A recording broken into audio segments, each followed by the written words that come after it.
हर हर गंगे, जय भोलेनाथ, हरे कृष्णा। आप सभी का दिन शुभ और मंगलमय हो। आज पवित्र सावन महीने की एकादशी तिथि है और आज है सावन पुत्रदा एकादशी। इस दिन भगवान श्री विष्णु के निमित्त व्रत रखा जाता है और व्रत रखने वाले सभी भक्तों को व्रत की कथा का श्रवण भी अवश्य करना चाहिए। जो भक्त व्रत रखने में समर्थ ना हो उन्हें भी इस दिन भगवान विष्णु का पूजन करके हाथ में पुष्प लेकर व्रत की कथा का श्रवण करना चाहिए। ऐसा करने से व्रत रखने जितने ही पुण्य की प्राप्ति होती है। प्रिय श्रोताओं, अब भगवान गणेश जी का नाम लेकर कथा का शुभारंभ करते हैं भगवान श्री कृष्ण की एक बहुत ही भक्तिमय कथा से। इस कथा के बाद आप सब भी प्रेम पूर्वक पुत्रदा एकादशी की कथा का श्रवण अवश्य कीजिएगा। कथा के अनुसार एक बार एक बूढ़ी माई थी जो नियमित 11 माता का यानी एकादशी का उपवास रखा करती थी और तुलसी के पौधे की सेवा किया करती थी। तुलसी के पौधे को सींचा करती थी। वे सुबह को बिना तुलसी के पौधे की पूजा किए अन्न या जल तक ग्रहण नहीं करती थी। जब भी वह बूढ़ी माई तुलसी के पौधे को सींचती तो तुलसी माता से कहती, हे तुलसी माता, सत की दाता, मैं तेरा बिरवा सींचती हूँ, मुझे बहू दे, पीले रंग की धोती दे, मीठा ग्रास दे, वैकुंठ में वास दे, अच्छी मौत दे, चंदन का काठ दे, अच्छा राज दे, खाने को दाल भात दे और 11 के दिन कृष्ण का कांधा दे। बूढ़ी माई की ये बात सुनकर तुलसी माता सूखने लगी। तुलसी माता को इस प्रकार सूखता देखकर एक दिन भगवान कृष्ण ने पूछा, हे तुलसी, तुम दिन प्रतिदिन क्यों सूखती जा रही हो? तब तुलसी माता ने कहा कि बस मेरे मन की मत पूछो प्रभु। भगवान कहने लगे, मैं नहीं पूछूंगा तो कौन पूछेगा? तब तुलसी माता कहती हैं कि हे प्रभु, एक बूढ़ी माई आती है और अपनी बात कहकर चली जाती है। मैं उनकी सारी बातें तो पूरी कर दूंगी, लेकिन कृष्ण का कांधा कहाँ से लाऊंगी? तब भगवान श्री कृष्ण बोले कि वो बूढ़ी माई मरेंगी तो मैं अपने आप ही कांधा देने आ जाऊंगा। तुम बूढ़ी माई से ये बात कह देना। और इसके कुछ समय बाद वह बूढ़ी माई मर गई। बूढ़ी माई के मरने पर सारा गांव इकट्ठा हो गया और उनका अंतिम समय आने पर जब उन्हें उठाने लगे तब तो वह बहुत भारी हो गई, जिससे वो किसी से उठाए ना उठ सकी। सभी कहने लगे, ये तो बहुत धर्मात्मा थी, बहुत संस्कारी थी, खूब पूजा पाठ करती थी, कोई पाप तक इन्होंने नहीं किया, फिर ये इतनी भारी कैसे हो गई? तभी बूढ़े ब्राह्मण के भेष में वहाँ भगवान श्री कृष्ण आए और कहने लगे, ये भीड़ कैसी है? तब गांव वाले बोले कि एक बूढ़ी माई मर गई है और आज एकादशी का दिन है।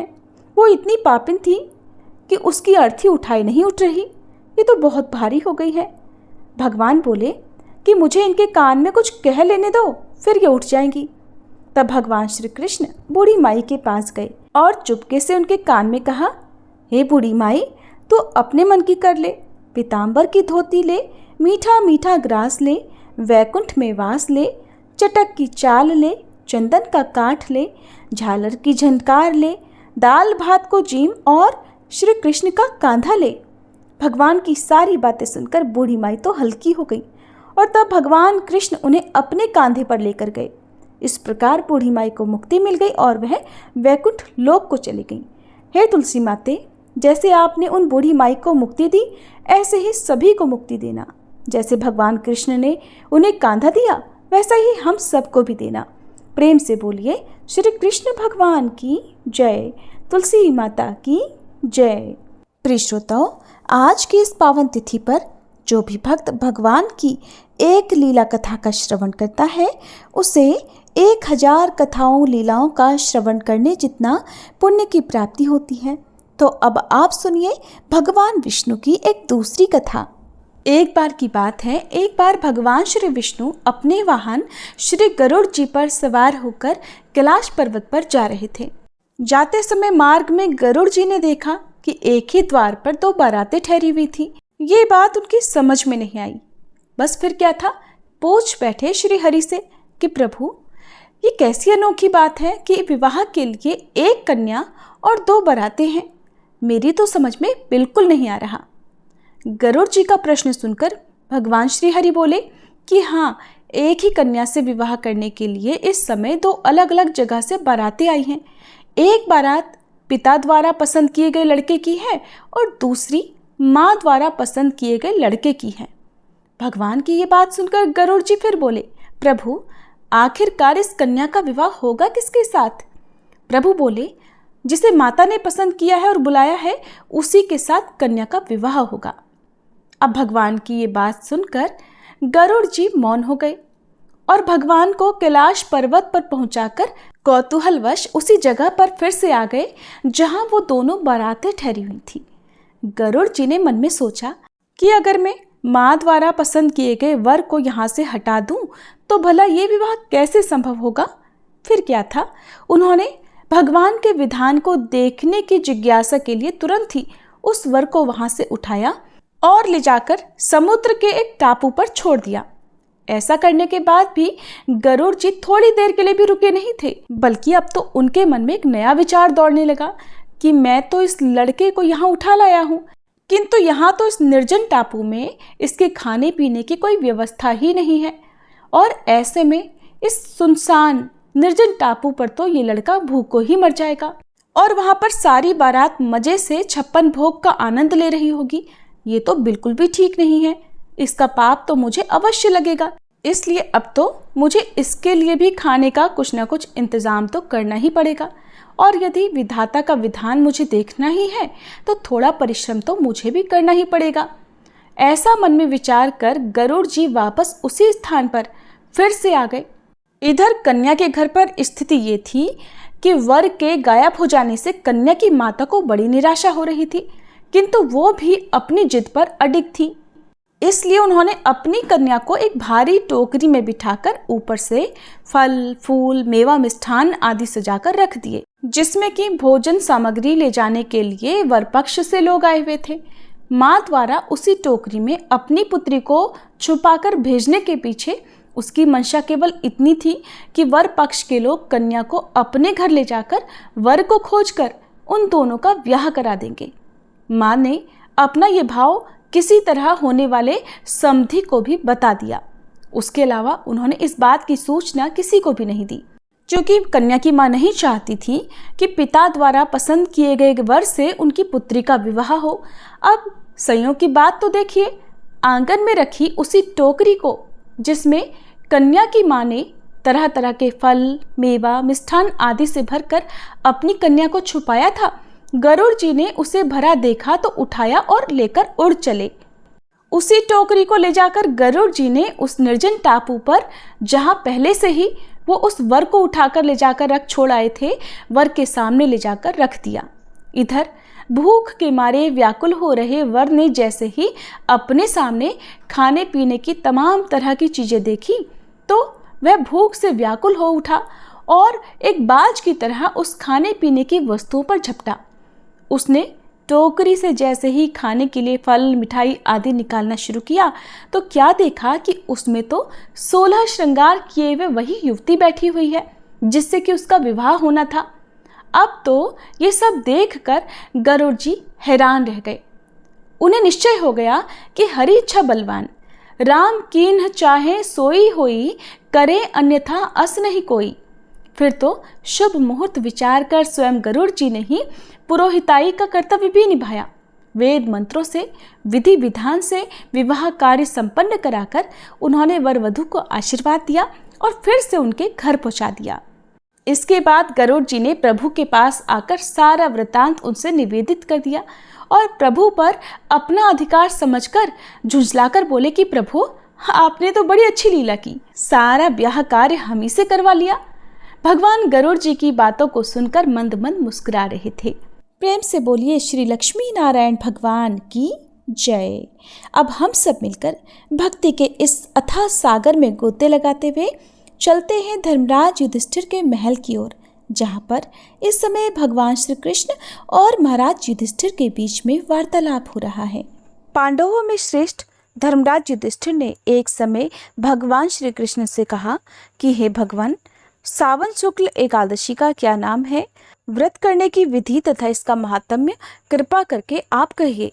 तब भगवान श्री कृष्ण कहने लगे कि हे युधिष्ठिर, इस एकादशी का नाम पुत्रदा है। अब आप शांति पूर्वक इसकी कथा भी सुनिए। इसके सुनने मात्र से ही वाजपेयी यज्ञ का फल मिलता है। द्वापर युग के आरंभ में महिष्मती नाम की एक नगरी थी, जिसमें महिजीत नाम का राजा राज्य करता था। लेकिन पुत्रहीन होने के कारण राजा को राज्य सुखदायक नहीं लगता था। उसका मानना था कि जिसके संतान ही ना हो, उसके लिए ये लोक और परलोक दोनों ही दुखदायक होते हैं। पुत्र सुख की प्राप्ति के लिए राजा ने अनेकों उपाय किए, किंतु राजा को पुत्र की प्राप्ति नहीं हुई। वृद्धावस्था आती देख राजा ने प्रजा के प्रतिनिधियों को बुलाया और कहने लगा, हे प्रजाजनों, मेरे खजाने में अन्याय से उपार्जित किया हुआ कोई धन भी नहीं है। ना मैंने कभी देवताओं तथा ब्राह्मणों का धन छीना है। किसी दूसरे की धरोहर भी मैंने नहीं ली। अपनी प्रजा को मैं तो सदा अपने पुत्र के समान ही पालता रहा। मैं अपराधियों को पुत्र और बंधुओं की तरह दंड देता रहा। कभी मैंने किसी से घृणा नहीं की। सबको एक समान ही मैंने माना है। सज्जनों की सदा पूजा करता रहा हूँ। इस प्रकार धर्मयुक्त राज्य करते हुए भी मेरा कोई पुत्र नहीं है, सो मैं अत्यंत दुख पा रहा हूँ। इसका क्या कारण है? राजा महिजीत की इस बात को विचारने के लिए मंत्री तथा प्रजा के प्रतिनिधि वन को गए। वहां बड़े बड़े ऋषि मुनियों के उन्होंने दर्शन किए। राजा की उत्तम कामना की पूर्ति के लिए वे किसी श्रेष्ठ तपस्वी मुनि को देखते ढूंढते फिर रहे थे। एक आश्रम में उन्होंने एक अत्यंत वयोवृद्ध धर्म के ज्ञाता, बड़े तपस्वी, परमात्मा में मन लगाए हुए, निराहार, जितेंद्रिय, जितात्मा, जित क्रोध, सनातन धर्म के गूढ़ तत्वों को जानने वाले, समस्त शास्त्रों के ज्ञाता महात्मा लोमश मुनि को देखा, जिनका कल्प के व्यतीत होने पर एक रोम गिरता था। सब ने जाकर ऋषि को प्रणाम किया। उन लोगों को देखकर मुनि ने पूछा कि आप लोग किस कारण से यहाँ आए हैं? निस्संदेह मैं आप लोगों का हित करूंगा, क्योंकि मेरा जन्म केवल दूसरों के उपकार के लिए हुआ है, और इस बात में आप लोग कोई भी संदेह मत करना।